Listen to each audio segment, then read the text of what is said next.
নারীদের সম্পর্কে একটা গুরুত্বপূর্ণ তথ্য কি জানেন? যে আপনি তাকে যা বলবেন সে ধীরে ধীরে তাই হতে থাকবে।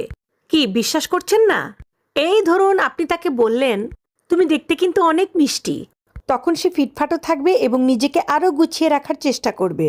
আপনি যদি তাকে ভালো বলেন, সে আরো ভালো হওয়ার চেষ্টা করবে।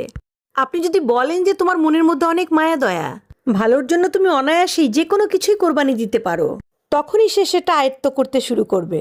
কিন্তু যখনই আপনি তার ভুল ধরা শুরু করবেন, তার ছোট ছোট ভুলগুলোকে বড় বানিয়ে তাকে সবার সামনে লজ্জা দিয়ে ছোট করবেন, সে ওটা পারছে না, সে ওটা করে না, সে একজন বেয়াদব, সে অহেতুক সবার মুখে মুখে তর্ক করে, তাকে বলছেন সে মারাত্মক রাগী, তেজি, জিদ্দি মহিলা, এই ধরনের কথাগুলো যখন তাকে কষ্ট দিয়ে বলবেন, সে কিন্তু আস্তে আস্তে ওই রকমই হতে থাকবে। কারণ সে অলরেডি বুঝে গেছে এবং জেনে গেছে যে আমার আর ভালো কিছু প্রকাশ করে কোনো লাভ নাই।